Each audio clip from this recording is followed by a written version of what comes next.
نحمدہ ونصلی علی رسولہ الکریم اما بعد بسم اللہ الرحمن الرحیم۔ سامعین و ناظرین، حضور سید عالم صلی اللہ علیہ وسلم کا فرمان عالی شان مشکات المصابیح ہمارے سامنے ہے۔ فضیلت علم پر یہ حدیث پاک سنیے اور اپنے دل کو ٹھنڈا کیجئے کہ حضور سید عالم صلی اللہ علیہ وسلم کی بارگاہ میں دو آدمیوں کا ذکر کیا گیا۔ یہ حدیث پاک میں آپ کے سامنے عبارت بھی پڑھتا ہوں اور اس کا ترجمہ بھی آپ کو سناتا ہوں۔ قال سئل رسول اللہ صلی اللہ علیہ وسلم عن رجلین کانا فی بنی اسرائیل۔ حضور کی بارگاہ میں دو آدمیوں کا ذکر کیا گیا، ان کے متعلق سوال کیا گیا جو بنو اسرائیل سے تھے۔ احدہما کان عالما یصلی المکتوبۃ ثم یجلس فیعلم الناس الخیر۔ ان میں سے ایک آدمی یہ تھا جو فرائض نمازیں ادا کرتا تھا، اس کے علاوہ صرف اس کا ایک ہی کام تھا، بیٹھ جاتا تھا ثم یجلس فیعلم الناس الخیر، اور لوگوں کو مسائل دینیہ سکھاتا تھا، قرآن پڑھاتا تھا، حدیث کا علم دیتا تھا، سکھاتا تھا، خیر کی باتیں، مطلقاً خیر کی باتیں، دین کی باتیں ان کو سکھاتا تھا۔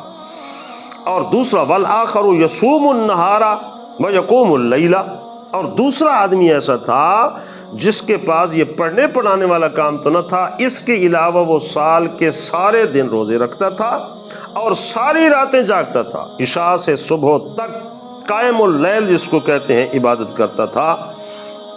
ایہما افضل، حضور کی بارگاہ میں سوال کیا گیا کہ ان میں سے افضل کون ہے، کہ ایک ہی عبادت کو دیکھو انتہا درجے کی بات کرنے والا ہے، دوسرا صرف تعلیم ناس لوگوں کو علم دین سکھاتا ہے۔ قال رسول اللہ صلی اللہ علیہ وسلم فضل ھذا العالم الذي يصلي المكتوبة ثم يجلس فيعلم الناس الخير على العابد الذي يصوم النهار ويقوم الليل كفضلي على ادناكم۔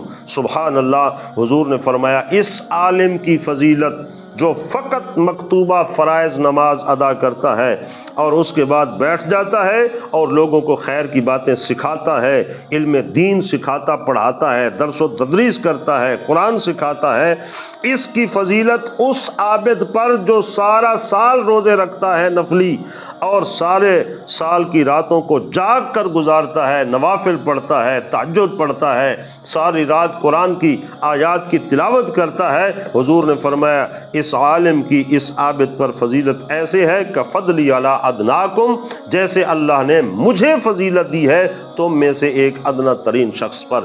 سبحان اللہ، حضور کی فضیلت تو کیا شان ہے آپ کی، جس کے متعلق ہم سوچ ہی نہیں سکتے ہیں۔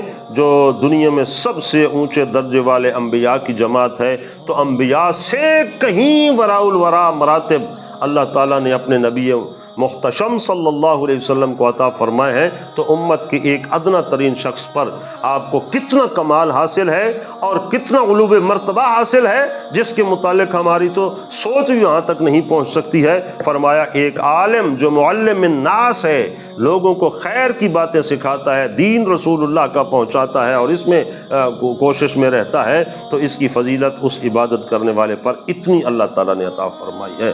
تو دوستو، علم دین کا سیکھنا اور سکھانا کتنا ہی عظیم امر ہے، اللہ نے جسے عطا فرمایا ہے۔ الحمدللہ ہم جیسے ہیں صبح سے شام اور شام سے صبح اسی قرآن و سنت کی ورق گردانی میں گزر جاتے ہیں۔ اللہ تعالیٰ یہ درس و تدریس قبول بھی فرمائے اور سب کو یہ ذوق بھی عطا فرمائے۔